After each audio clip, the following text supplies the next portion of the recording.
Hello, and welcome to my channel. Today, we're going to be officially saying goodbye to the end of the 2025 year of track and field. Now, obviously, the season has been over for a while. Lots of people chose to make their kind of season/world record recap videos a long time ago. But I'm not gonna lie, in October, November, I was busy and now I have time. So today we're gonna talk about 2025 in athletics because it was a very packed year. Specifically, we're going to be talking about world records. We had 12 outdoor world records broken this year and a couple of indoor ones as well. So I'm super excited to tell you about all these records. So please keep in mind, I want you to let me know in the comments down below which record was most impressive and which record was most surprising. Because, I feel like everyone's just going to say Mondo is most impressive, which valid, but is it really a surprise at this point? No, it's not. So with that being said, let's get off to the indoor season. And believe it or not, just like 40 days into 2025 was the first two world records. And I was actually watching live because it was the Millrose Games in New York City. I was watching this live while running on the treadmill, and I remember stopping because I was like blown away, and I was like, okay, I need to like rewatch this and like be like, oh my god, this is a world record. And then there was another one, and I was like, oh my god, my brain is exploding right now, because there was Grant Fisher who took the world record in the men's 3,000 indoor at the Millrose Games, which was on February 8th of 2025. And then Yard Nuguse took the short track mile world record, literally the same meet. The 3K world record was a 7:22.91, and the mile world record was a 3:46.63. And that would later be broken literally like 5 days later by none other than Jakob Ingebrigtsen. I know he didn't have as loud of a year as he wanted, plagued by injury, didn't run a whole lot because of that, but he did get a world record on the books this year, beating out Yard Nuguse's time in a time of 3:45.14 at a kind of small time meet in Paris, the Hots de France Pas de Claes meet. I probably butchered that name absolutely, but it was kind of a small time meet, so I remember it being a huge deal when he literally broke the world record that Yard Nuguse set not even a week before. After that, we had no time to rest because Grant Fisher was on a world record tear in the month of February. On February 15th at BU, like, what do you put in your track, guys, actually? Because it's insane. It's insane. Anyways, broke the men's short track 5,000 meter world record, running a 12:44.09. This was the David Hlerme Valentine's Invitational. Probably butchered that one too. In Boston, of course. Honestly, all I remember from this is being pissed off because I was either at the US Indoor Championships or on my way to US Indoor Championships. So I wasn't watching this, and B, I was mad because Grant Fisher was running at BU instead of running at US Champs. And I know the indoor isn't a big deal and all that, but like, I had such a good time at US Champs. I have a vlog of it on my page. It was such a great time, and I had just wished that he would have run there instead. Like, that's all I remember from it, is just being like, why? And we did not get any rest once again because Francesco I can never get this name right. I feel like there's another video where I've struggled with it. Francesco Fortunato of Italy at the Italian Athletics Indoor Championships in Ancona broke the world record in the men's 5,000 meter short track race walk. And I actually think I watched a 5,000 race walk. It's an interesting distance. I think I watched one. I think they had one at the US Indoor Championships. He ran 17:55.65 in Ankara to break that world record. And the final world record of the indoor season, just a few days after that. Indoor is super short. It's basically all in February. And so there's a lot to look at, and it kind of happens all at once. It's a little bit crazy because who but Mondo Duplantis, 6.27 meters for an indoor world record. No, actually, not indoor world record. I forgot. They count these together now. Just a straight up world record. It was indoors, though. The men's pole vault world record set at the All-Star meet in France by, of course, Mondo Duplantis, 6.27 meters. Absolutely insane. February 28th, indoor season, done and dusted, and we moved to outdoor. Actually, there were outdoor records in February too. I completely forgot about these from some outdoor races that happened in Europe and Asia. Jacob Kiplimo in the men's half marathon, 56:42. I just don't even commentary on how fast that is. Like, it's insane. February 16th at the Lisbon Half Marathon, which is on my bucket list. That race looks very fun. I don't know if they have an open division every year, but I know they do a lot of the time. And then also Toshikatsu Yamanishi, butchered. Again, I'm so sorry. I look up pronunciations before I film, but I swear the second the camera turns on, my brain empties. But he set the world record in the men's 20-kilometer race walk on the roads, 1:16:10. And this was at the Japanese Race Walking Championships, which I think it's really cool that they have their own championships for race walking on the roads. A lot of countries don't have that, but Japan has a huge race walking culture, so I guess it makes sense. Then on the 22nd of March, who but Evan Dunphy of Canada? He is honestly my favorite race walker. Like, he's fun to watch. In the men's 35-kilometer road race walk, 2:21.40 in Slovakia, actually. This was an interesting, I feel like I looked at this or watched part of this race, and because I always think it's so interesting, and a lot of the race walk locations for the road race walk are also like very scenic. So it's always something that's fun to watch. But now we can move into April and onto the track, or more specifically into the field, because two world records at the Oklahoma Throw Series in Ramona. I know it's Ramona. We have complicated feelings on Ramona, okay? But just be happy. Let's just be happy. Let's not talk about the complicated feelings we have with Ramona right now. Mykolas Alekna, April 13th, 74.89 meters, and then 75.56 meters later in the same competition, set the world record and broke it all over again.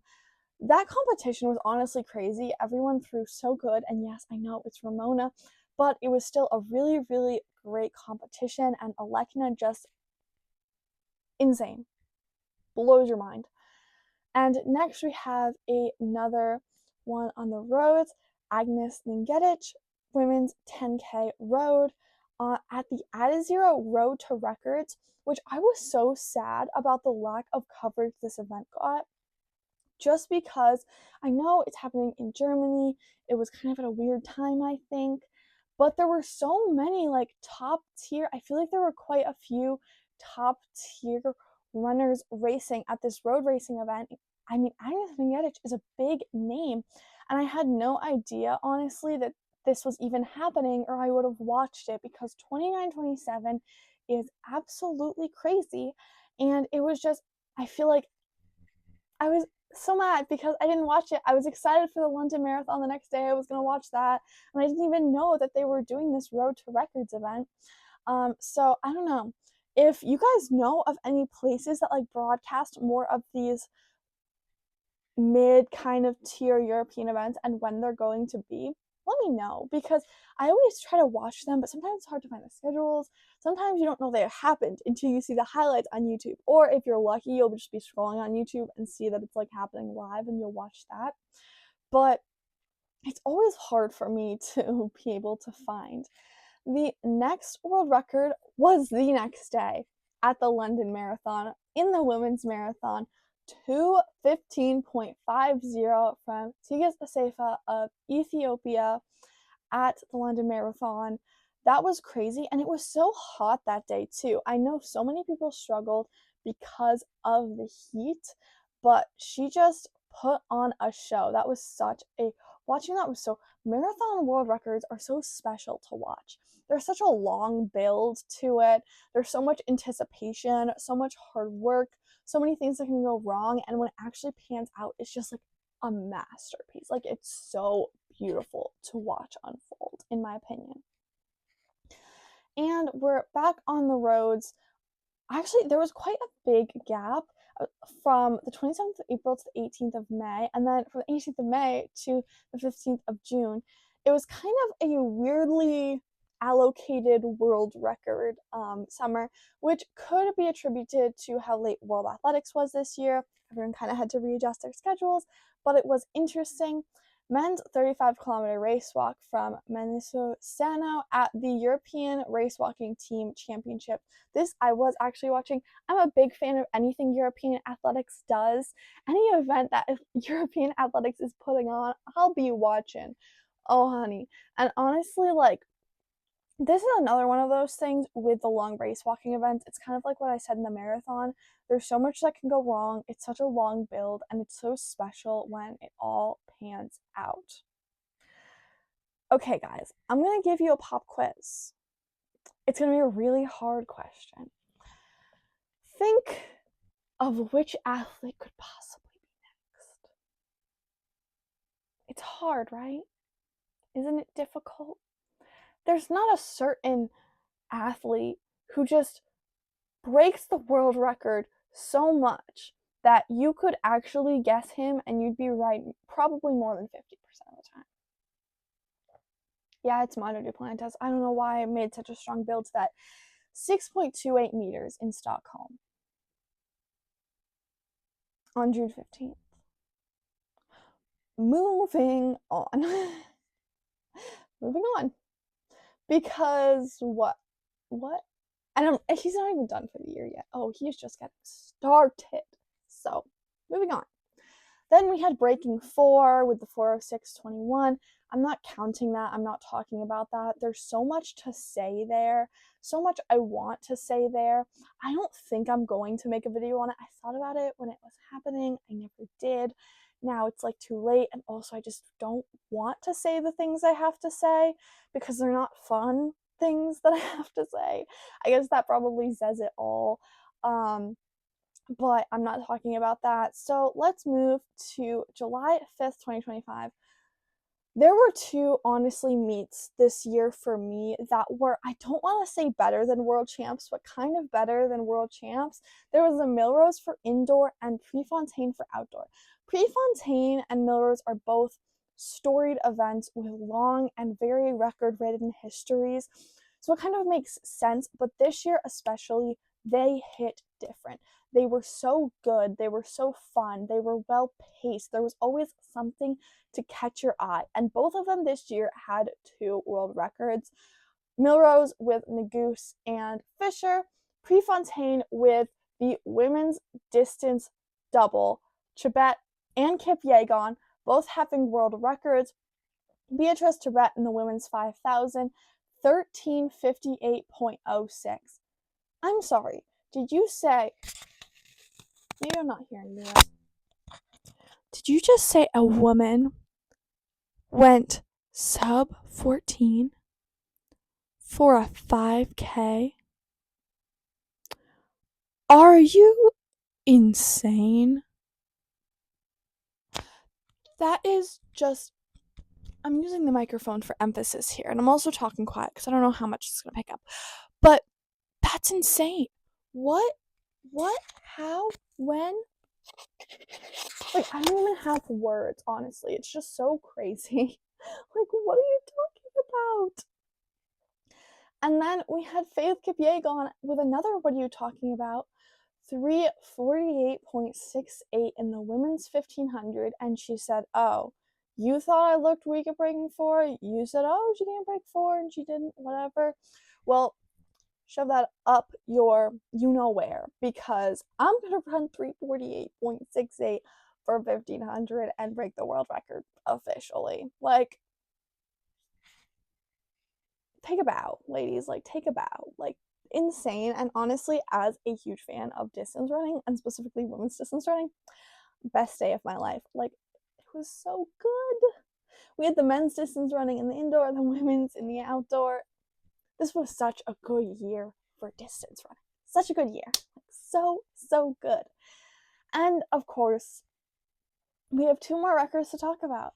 And once again, who breaks all the records in track and field? It's 2020. It's 2026 now, but like in 2025, who breaks all the records for track and field? Mondo Duplantis. Twice. He still had 2 more in him. 12th of August at the Istvan Memorial Invitational in Budapest. Most people would be, tapering for the World Champs that's in a month. But no, he was actually just busy breaking the world record, 6.29 meters, which he would then break again at the World Championships in Tokyo on September 15th, vaulting 6.3 meters. I'm sorry, what? 6.3 meters? Like, that's literally insane. Also, I just think that, like, it was so perfect. It was poetic. And it also was really interesting in this event to see just how far he has brought pole vaulting. It's at new heights. He was not the only man over 6 foot. I want to say, hold on. I'm gonna guess. I believe there were 2 or 3 men over 6 foot in this competition. Just wild. Like, the heights that he has brought pole vault to, literally the heights, is crazy. And what a poetic way to end the world record season in 2025. Let me know down below, like I said, what was most surprising and what was most impressive. Let me know in the comments down below. In the meantime, thank you guys so much for watching. I'll see y'all later.